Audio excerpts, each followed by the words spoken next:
Hello, welcome back to our workshop on the Bach cello suites. I am Jean-Guihen Queyras and I am so happy to be back with you.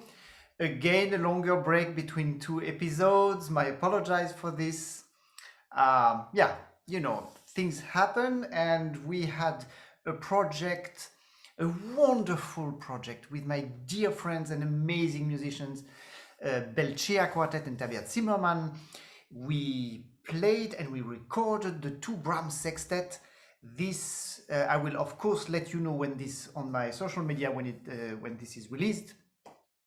And it was a wonderful experience. And as it happened, we were recording in Vienna in the wonderful chamber music hall of the Concerthaus.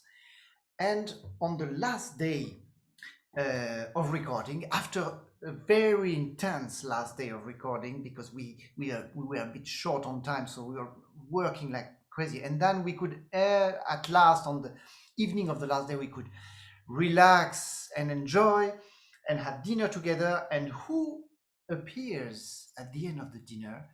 Our common friend, because he knows everybody anyways, and wonderful musician, pianist, composer, Hyung-ki Joo, because he lives in Vienna.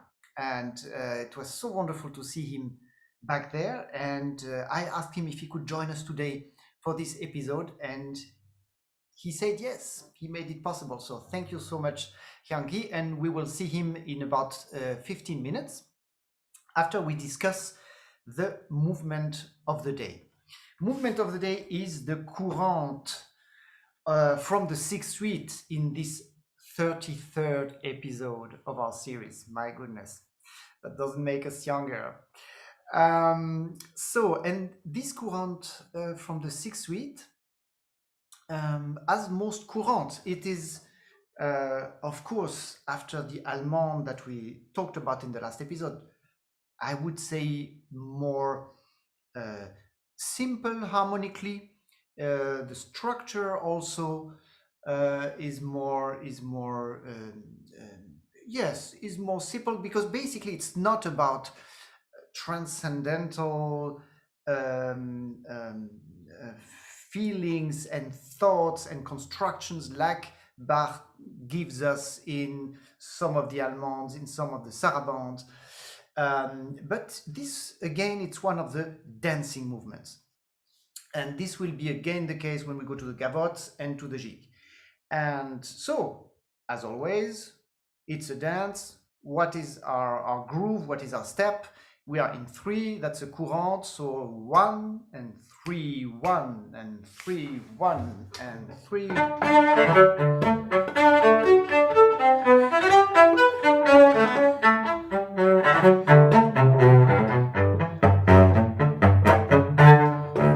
So first he establishes this very clear rhythm and fun dancing groove with two things I would observe already in this beginning, that as he likes to do, he exposed, remember at the beginning of the prelude, the main element of the very first bars of the prelude was an ascending arpeggio. This was his way to open this suite in joys and life and energy. So this adding the layers on the D major chord. Well, here he does a variation of that. We start on our D, so third. So he adds, well, in a way, even more than in the prelude, because we go more than an octave and a half. And so that gives us immediately a swing of 2 bars.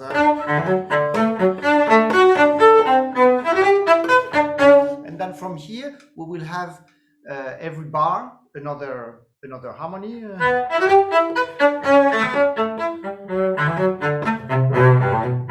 And then for the last bar, we want the bass to move a bit more to make it even more fun. So when the bass, after moving once in the bar, suddenly it goes which reminds me a little bit, you know, of the in the rock band, you know, the guy who's playing the percussion and then doing, you know, and then comes the guys, he gets a signal, you know, from the singer or whatever, and then he goes so that's basically what we have here. Now from there we start our little, as always, our little first steps outside of our D major, but in over 4 bars.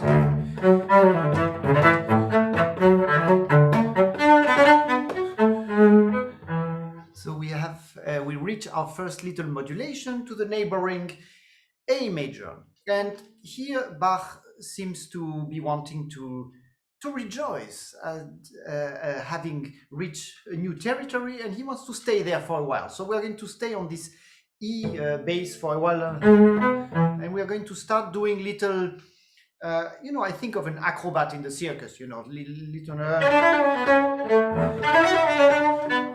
but still staying on this. And then we will start, after doing 3 times our juggling, we will start doing a descending sequence, and now sequence,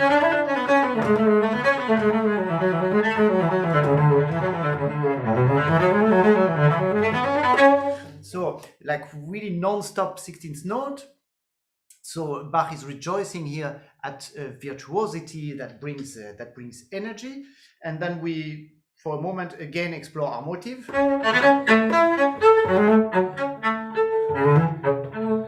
And then we will have again a sequence of fast notes that goes this time ascending.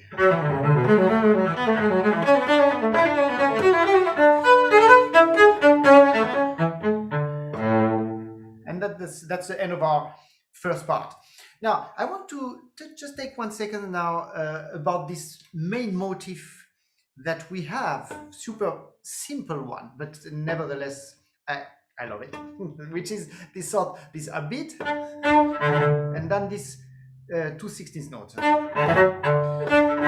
that comes through the whole piece. You know, 2 things I want to say about this for our cellist friends out there. The first thing, I think it's really important that you remember Courante. So Courante means first beat and then third beat as an upbeat to the first beat. So 1 3 1 3 1. So that means that this motif is happening exactly in the aftermath of the energy that we liberate, that we give on the first beat, and it should be really a sort of part of the same gesture, if you want.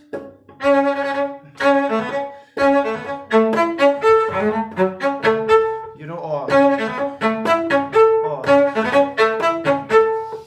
by the way, that's the second thing I was going to say, that in the manuscript of Anna Magdalena, sometimes it's slurred, sometimes you see 3 notes slurred, sometimes you see 2 notes slurred, sometimes nothing. What about enjoying and playing around with the fact that it's different, and don't try to make all the time the same bowing? That's really something I would strongly suggest.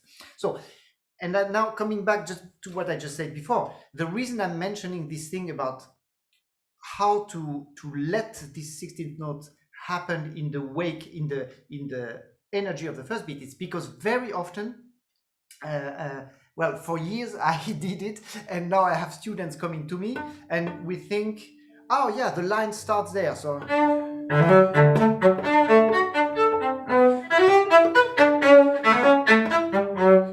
we stay for too long on this first 8 notes of the bar, and therefore we start something new with the 16th note, as if it would belong to the next part of the phrase. This is then, I think, if one does this, one has, first of all, it gives a heaviness to this music, which I think doesn't belong there, and it's simply not the right, you know, again, if we had our dancer here trying to dance on this, it would sort of force him to stay on this first beat, and instead of immediately be on the move to what comes next. So really think the yam takadam as being beginning of the bar, and the next 8 notes are part are an upbeat to the next part. So let's go to our second part. Same motive, same idea of arpeggio, same rhythm than the beginning, but opposite direction. Remember, we were ascending. That was our beginning of second half. So this time reverse order, and he will do this. I will show you during this second half quite a lot. He will enjoy turning things around.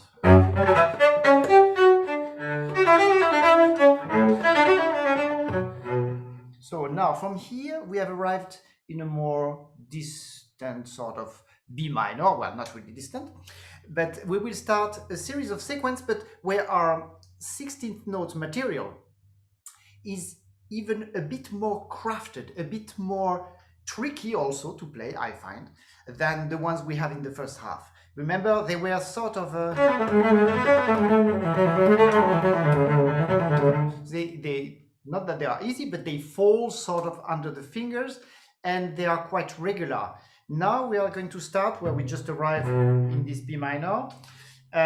We will have motifs that are very differentiated. So one note descending and then ascending. The opposite, 3 ascending, 1 descending. And then 2 and 2. And this. So that means in this sort of small complications will give a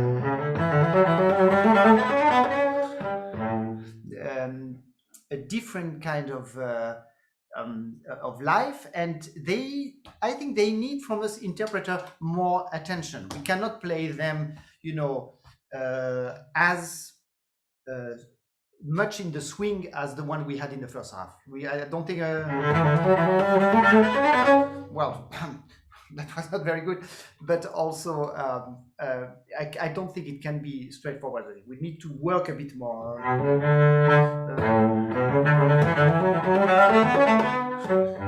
Also, because we arrive on this beautiful, in this sequence, we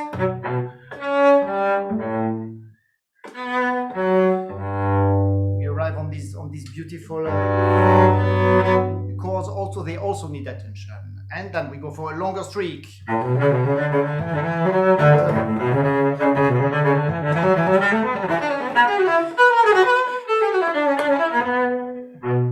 So we have really stayed. We had this episode in B minor. Now, Bach does something that I really enjoy. Each time I play this Courante.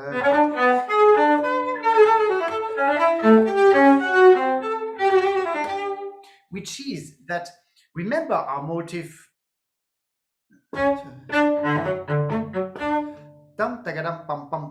bit like, if we are on a horse and going, well, it's actually the same combination of notes, but he shifts it one bit further, one bit later. So we start on the second beat instead of starting on the first beat. So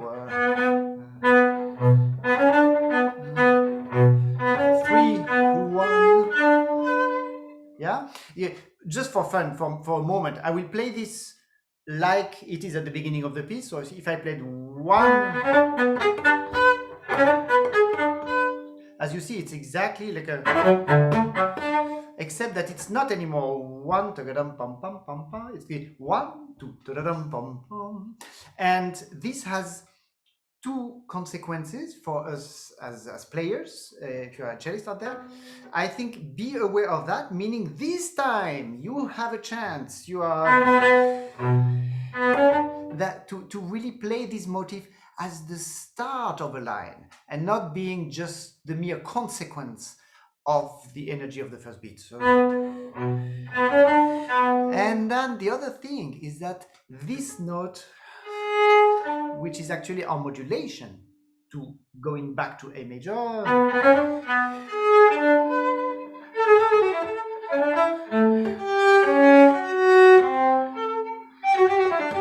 so it's I find it very, very special, also because Bach does both these modulation from the upper note always. And then we are again back to normal.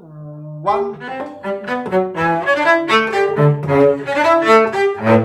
So what he did now in these 3 bars is that, as you see, he to create energy, to create that the dancer, after this sort of uncertain passage, comes back on his feet solidly. We have our basic rhythm, and not only this, but Bach, he's augmenting the interval between the 2 voices over the 3 bars to create this extraordinary energy. So we start quite close, a bit further.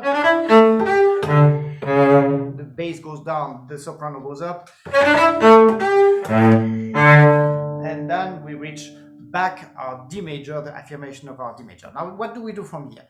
Again, a virtuoso juggling passage in something that I find a bit hymniolic. It's a bit like an hymnola. Now you all got so much of this word from me, because I find this is a passage where we can really feel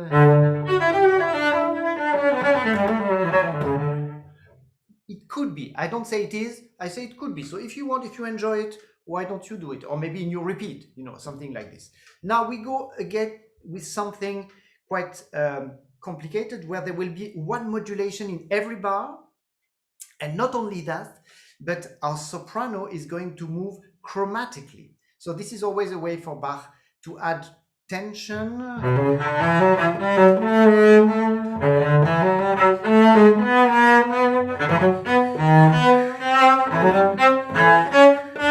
So I played in slow motion because I wanted to show you this, how the soprano.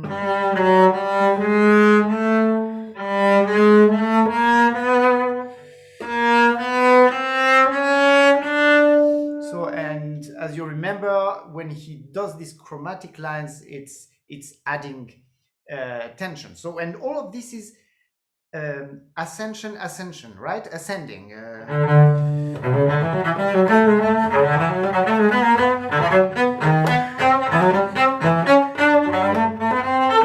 Now, big jumps, we go from very high notes to bass notes. Sorry. So this is this passage here. I also like very much. I told you he likes to reverse things in the second part, particularly in this movement. Now, remember in the first part. So here we have actually the same rhythm, the same idea, but opposite. That means the 16th notes are down there.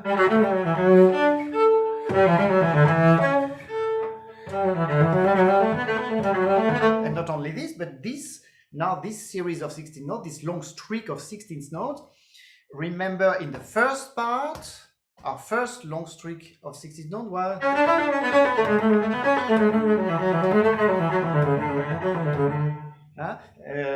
this descending line, and here we have really motivically exactly the same thing as in opposite, in mirror. And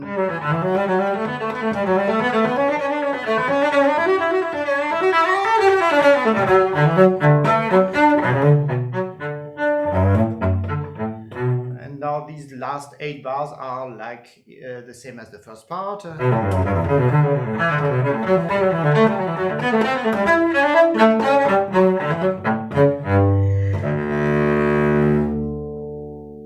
And all these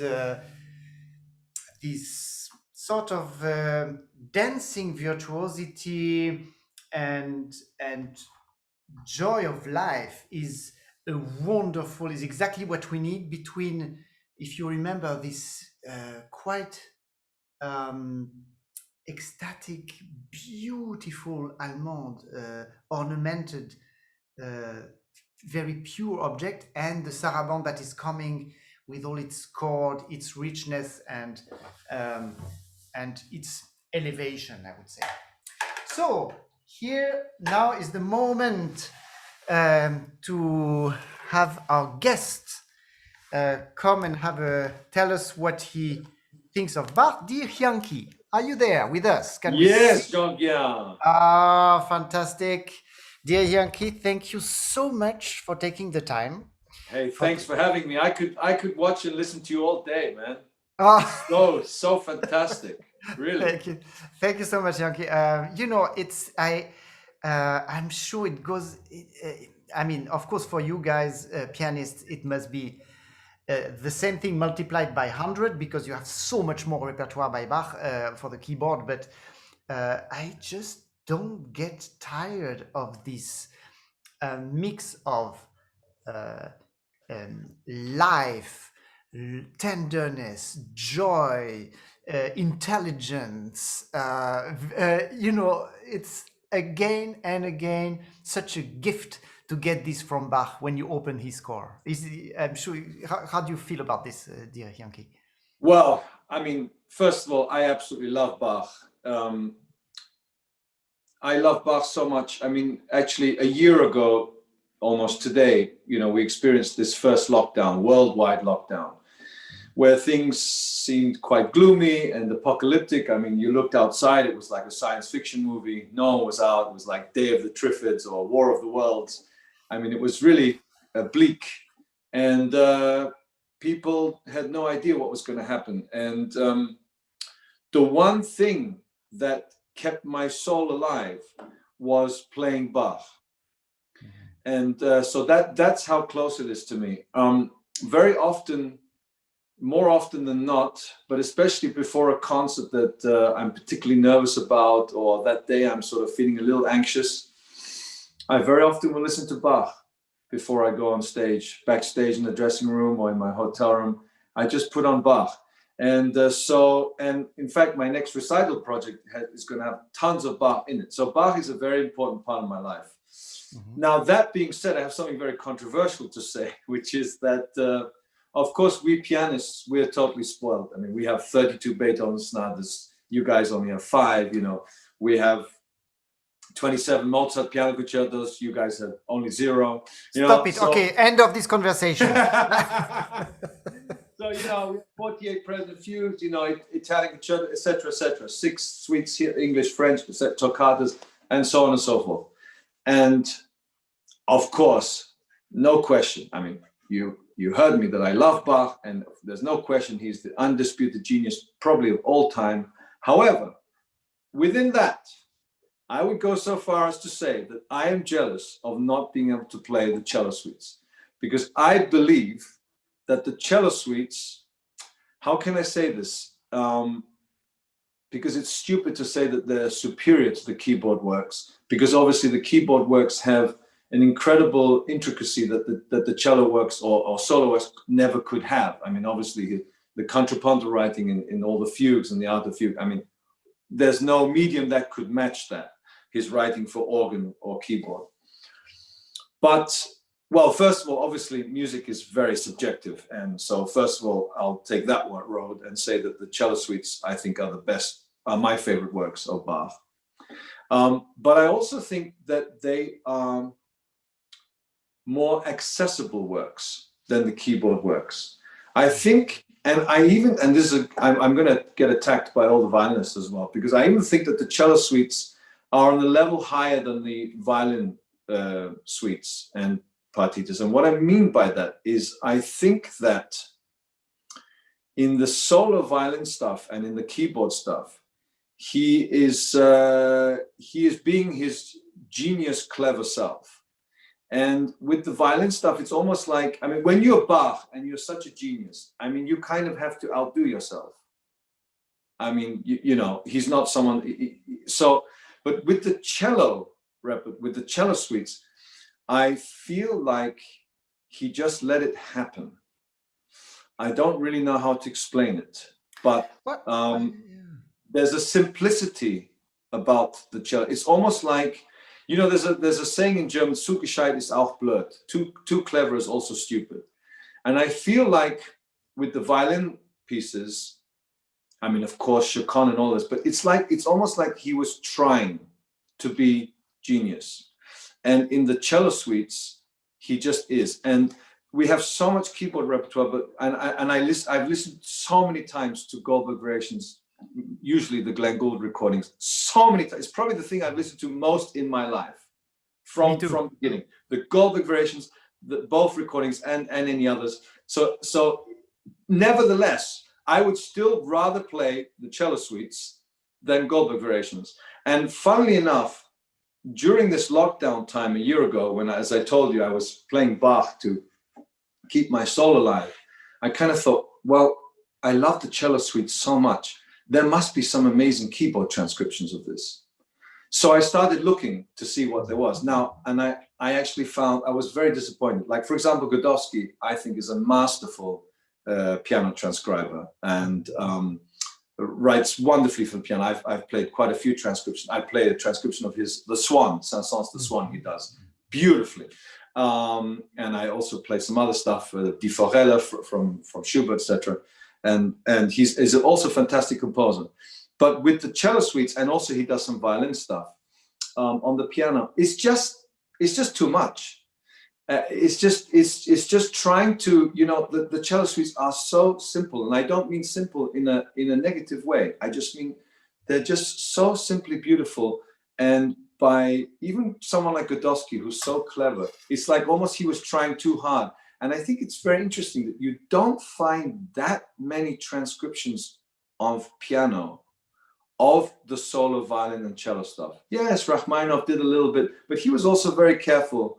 I don't know if it's coincidental, but with what free movements he chose.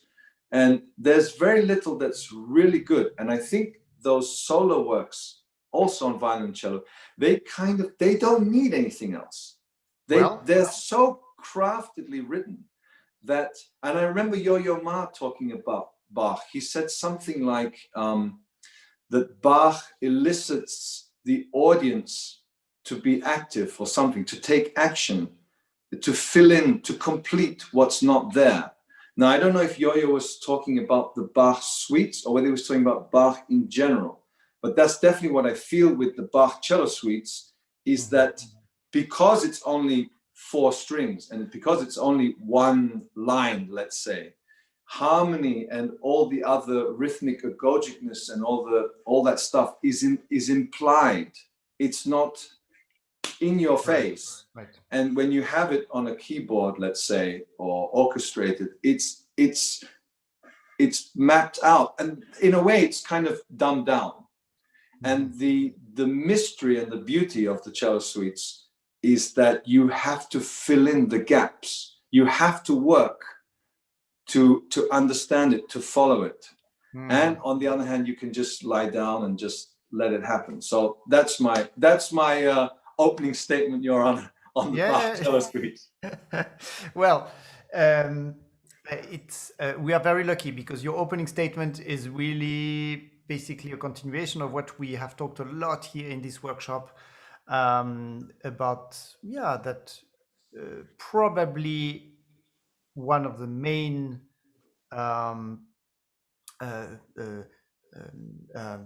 tools that Bach is using is, and that was probably if we had to choose one genius idea that he had when doing this suite, it was to use the limitation of the cello to make something transcendental, that what you don't hear, what is not there, is what gives this music this extraordinary third dimension, that people know that behind, or they know, or they don't need to know, but behind what they hear, there is a whole layer of harmony and bass line and all these things. And that the fact that they are not, as you say, not really given to you just like that, gives this extra and sometimes really metaphysical dimension, like in the sarabande of the Fifth Suite.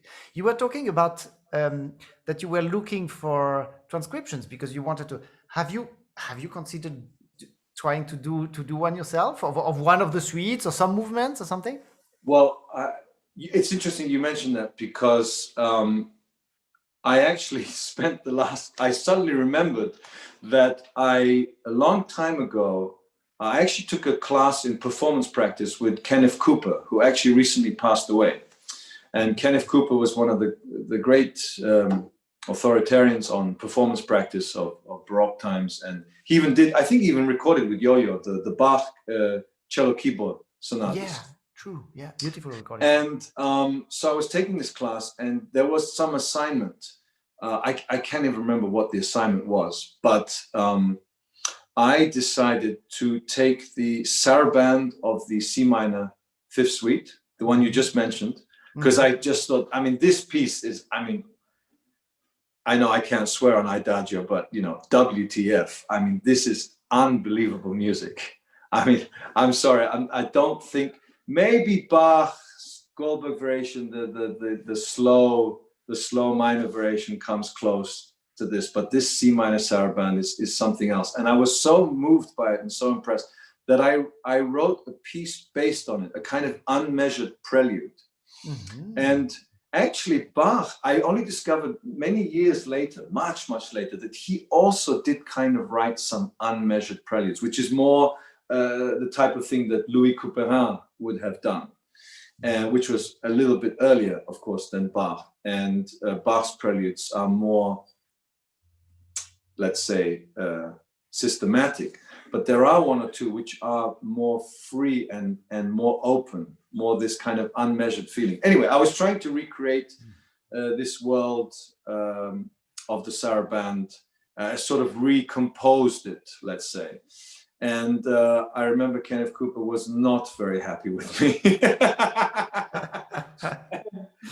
But I don't know if he liked the piece or not. I don't think that was relevant. I think he was just very disappointed in me because I just didn't follow what he expected me to do. But you know, I was so moved by this Bach saraband, and for me it was like, well, it fits to this time. We're talking about Baroque and Renaissance. Well, you know, this is what I'm going to do. So I have written a kind of piece based on Bach. Actually, I've written another piece based on Bach, which is in my first string quartet called Tributes. And there I know Zoom is very bad sound quality, but there's the French suite in B minor. And I kind of flipped it upside down and transmogrified it, so it turned out something like this.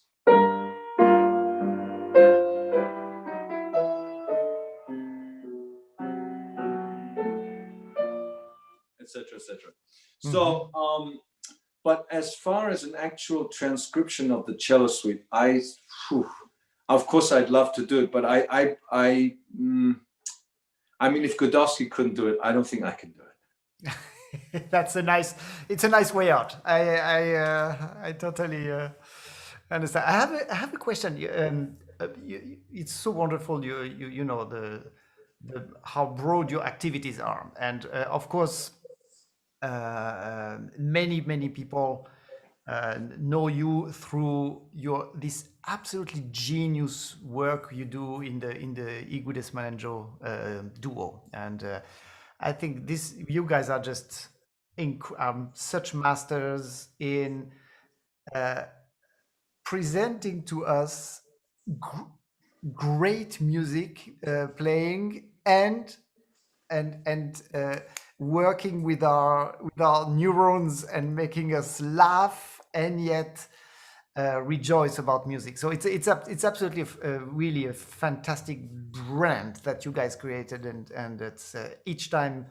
Last time we met, you and I, well, before Vienna, which I mentioned now, but last year or the year before, just before not long before I think 1 year before the whole confinement story, we met in Munich because I was there to play with the orchestra. And on my free night, you guys were playing. I went there, of course. I went there with our common friend.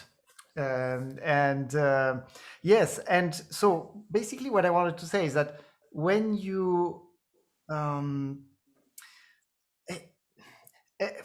maybe a stupid question, but when you do this, so it's a lot of it's first of all, I imagine a lot of work to construct the thing, the format and everything. Like it's a bit like in improvisation in jazz, that the more you improvise, the more you have to work before, you know. So and you give this such a feeling on stage of just having fun and everything. So and I'm sure it's hours and hours and days of work of writing of the thing. But and then but can you let go on stage? And my question is this: is it very different, or in the end, is it a bit similar to what you do when you play Bach, when you play classical repertoire, where, you know, we work, we have to learn, we have to do all these things. And then it's all about, in the moment of playing, in the moment of sharing the music with the people, it's all about rejoicing at what the composer does, and at seeing the music come to life. Does it make sense? Yeah, it's not a stupid question at all. And there's so many ways to answer that. Let me start by saying, I think most of us, well, probably all of us who've ever played a classical instrument or any instrument and want to and take it quite seriously, you know, obviously we want to be as good as we want to be, as good as possible. However, I think sometimes, or more than sometimes actually, we think that that's the end goal, to be as perfect as possible, or to be as accomplished as possible, however you want to phrase it in words. But what I'm trying to say is that I think we often forget that music is way more powerful than a perfect polished performance, than a Bach suite performed impeccably with perfect intonation and wonderful interpretation and what have you. Those things, of course, we rise to that. But, well, let me make it more simple. I have heard sometimes performances from, let's say, quote unquote, amateur musicians, people who are doctors or whatever. They just play as a hobby, or they played when they were a kid, and they're not serious like you and me, let's say, yes?